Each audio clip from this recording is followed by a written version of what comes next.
When I first met Andrew, he was working for my father. That connection led us to fall in love, and eventually, we got married.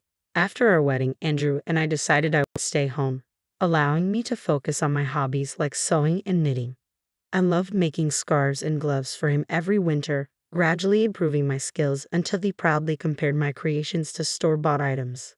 His encouragement fueled my passion, and I dreamed of sharing this hobby with our future child, a thought that always brought smiles to our faces. Andrew and I have been married for 6 years now. Though we don't have children, we found happiness in our life together. Despite his demanding job, Andrew always made an effort to spend time with me on his days off, something that meant the world to me. However, there were moments when his long hours left me feeling isolated. 3 years ago, our peaceful life was upended when I suddenly collapsed at home due to dizziness. Andrew rushed me to the hospital, and I woke to overhear him discussing my condition with the doctor. It was serious, something I would have to manage for the rest of my life. While it wasn't immediately life-threatening, the possibility of future episodes meant long hospital stays were inevitable.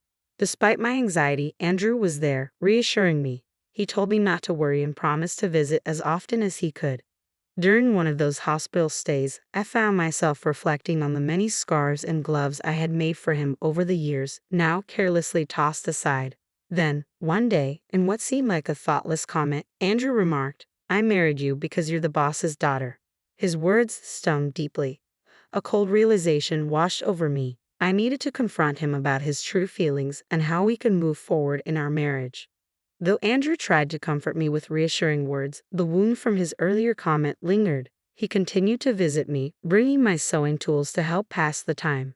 Teaching him how to sew became a sweet distraction, and we spent hours stitching together, talking about daily trivialities. It made the monotony of hospital life more bearable, and for a while, it felt like everything might still be okay. But after about a year, his visits became less frequent. What used to be daily check-ins dwindled to every few weeks. I assumed he was overwhelmed with work and poured my energy into sewing, working on a special scarf and gloves to give him during his next visit. Anticipating my discharge by the year's end, I put all my love and longing into each stitch.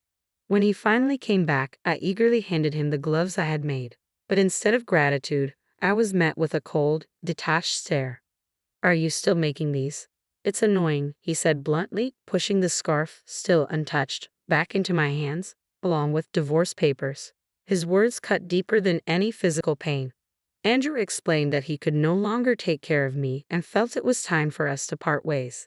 The divorce papers were already signed, signaling the end of our journey together. Although I had sensed a change in our relationship ever since his visits became sporadic, facing the reality was utterly heart-wrenching.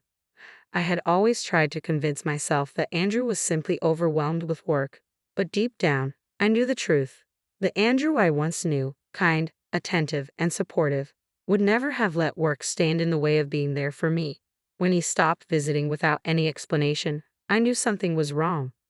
When I finally asked him calmly why he wanted a divorce, it wasn't out of desperation to save our relationship. I had already come to terms with the fact that I might have become a burden to him. If the compassionate Andrew I had married truly wanted to leave, I was ready to let go. Accepting this was painful but necessary, as it was clear the life we had once dreamed of together was no longer possible. As his visits became increasingly rare, I grappled with the reality that the partnership he had once promised me had become a distant memory. When I finally gathered the courage to ask him why he had changed so drastically, his answer was shockingly blunt. "Isn't it obvious?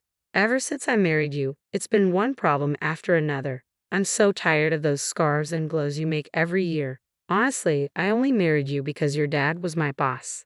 His harsh laugh felt like a slap in the face.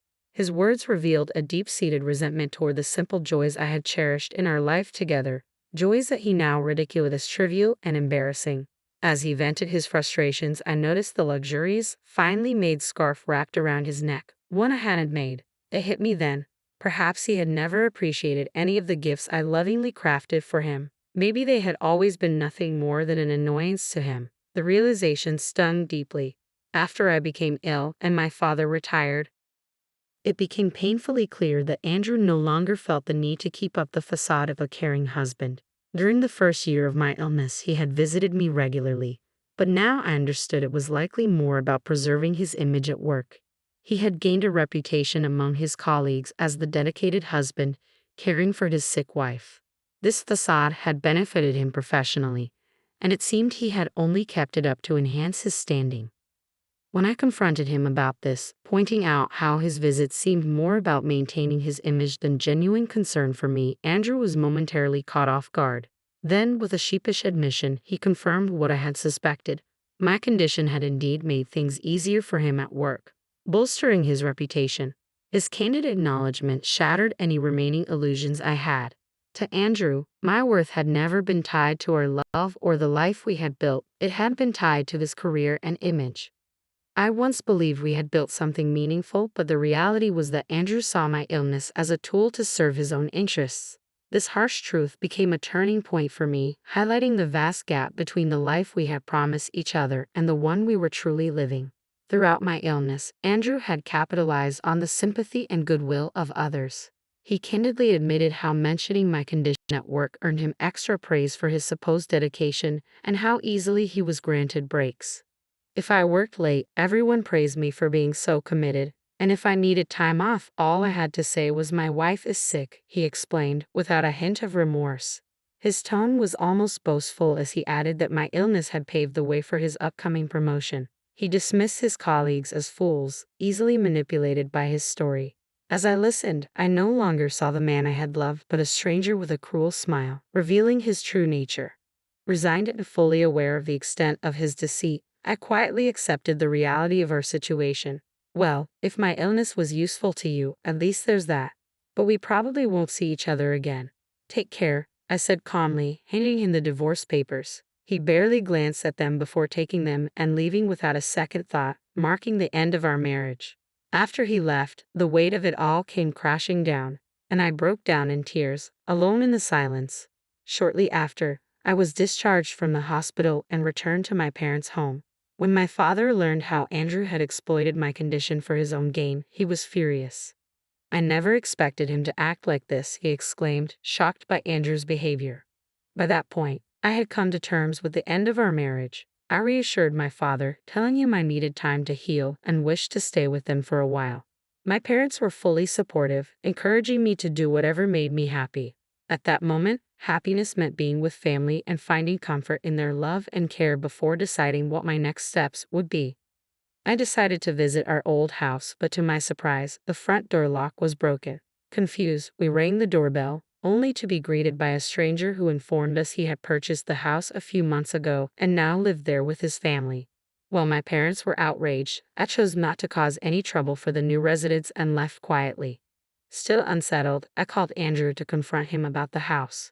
Without any remorse, he casually confirmed, "Yeah, I sold it while you were in the hospital. I kept the money as my compensation. It was my house originally." His words stung, yet I was no longer surprised by his selfishness. I had already braced myself for more of his disregard and was focused on moving forward with my life. His indifference as he mentioned selling our home left me sighing deeply. It was shocking to find out that he had sold it about a year ago, around the same time his visits became sporadic.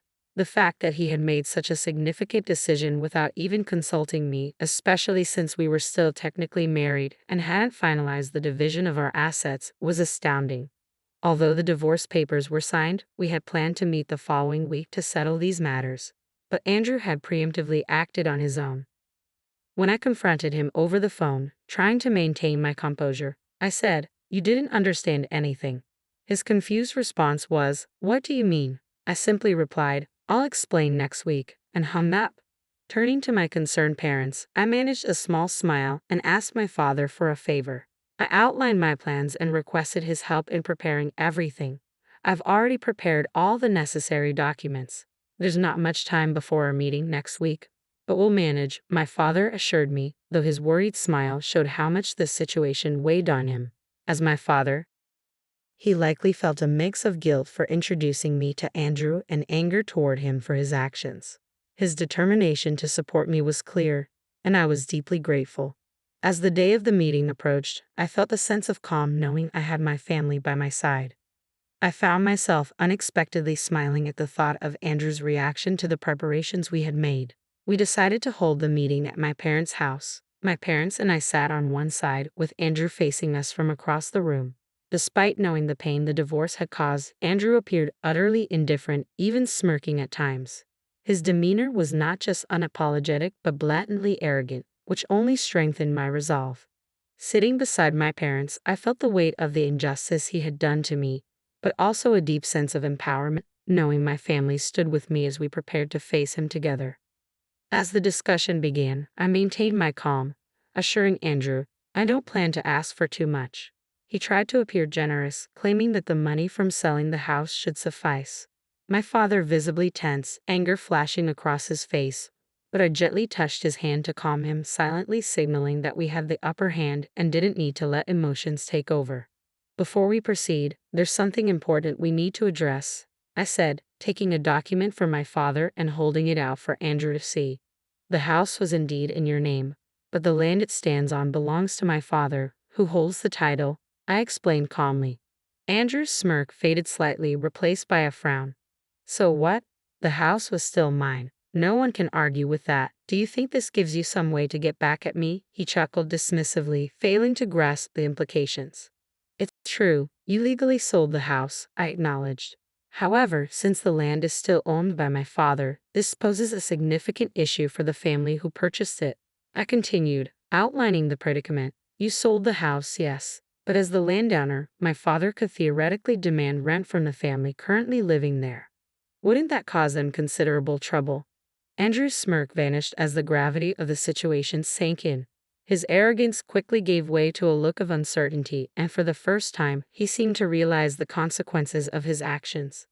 I paused, allowing the weight of the situation to settle in. We don't intend to take any drastic action, but we can't just give up our rights to the land without compensation. We plan to offer the family the chance to purchase the land. We won't force them out or charge monthly rent, but it could become complicated if they refuse to buy, I continued.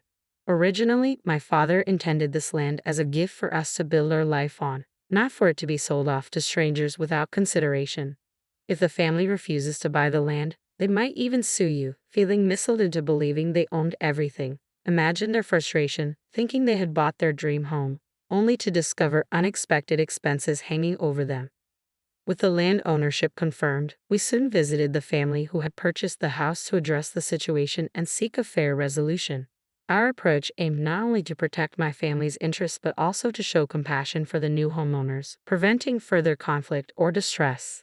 When we explained the circumstances to them, they were understanding but firm. They made it clear that any legal complications stemming from the sale would fall squarely on Andrew. They even mentioned the possibility of suing him if we couldn't come to a satisfactory agreement. I watched Andrew's face pale as he grasped the enormity of what was at stake. In a shaky voice, he asked, "What should I do?" I responded with a slight smile. The family could buy the land from us, which would settle everything smoothly. However, you'll need to cover the cost. Once they own both the house and the land, all the current issues will be resolved. I continued, since they were unaware of the land's full value when purchasing the house, they might demand compensation from you. That's up to them. Keep in mind, the land's value is substantial, potentially worth more than the house itself. Even if you sell all your assets, it might not cover the cost. I paused, watching him absorb the situation before presenting another option. Alternatively, you could buy back the house and the land, along with covering a relocation fee for the family. This would return both the house and the land to your possession, and you could attempt to resell them. But after paying the relocation fee, any profit would likely be minimal. I let the silence grow for a moment before adding, and regarding alimony, your actions have caused me significant emotional distress. I fully intend to seek compensation for the emotional damage you've caused, I stated, my voice unwavering. You've used me as a pawn to advance your career, and now that I can see it clearly, I'm disgusted by everything you've done. Pursuing damages for this emotional distress is the least I can do. Even though the evidence may be limited and a victory uncertain, discussing it is necessary, especially given the situation you're in now. My father, the retired, chimed in with a stern, authoritative tone. I still have many connections from my career. I've been in touch with former colleagues, and they've shared their opinions on your actions regarding my daughter. You're not only losing respect in the workplace, Andrew, people are looking down on you. He spoke with a cheerfully grim smile, and I saw the realization finally dawn on Andrew. The combination of potential legal, financial consequences, and the crumbling of his professional reputation cornered him, forcing him to confront the harsh realities he had created. The status he had built at work with me as a stepping stone was now collapsing around him. Sitting confidently across from Andrew, I clasped my hands together, smiling in a way he had never seen before, radiant, calm, and assured. "Let's talk about what happens next," I began, my voice steady. Andrew, caught in the gravity of the situation, let out a strained laugh, his eyes brimming with tears. As the negotiations unfolded, it became clear that the advantage was entirely mine. He agreed to pay alimony and compensate for the land where our house once stood. We later met with the family who had purchased the house, explaining the arrangement and ensuring they were treated fairly under the new terms. In the end, the result was favorable for everyone, except Andrew. He found himself losing everything. The subtle rumors my father had sown throughout Andrew's company compounded his losses. His professional reputation eroded, halting any chance of a promotion. Isolated and overwhelmed, Andrew eventually resigned, an outcome my father shared with me later. There was a temptation to see this as karma. The gains Andrew had thought he secured through manipulation and exploitation turned out to be fleeting, crumbling under the weight of his actions. Now back at my parents' home, I found solace and purpose. I started teaching sewing classes, modestly attended by local women and children. The joy and fulfillment I derive from sharing my skills have brought me a deep sense of happiness. This unexpected turn in my life has shown me that even without the children I once dreamed of having with Andrew, I can still impart my passion and experience in ways that enrich both my life and those around me.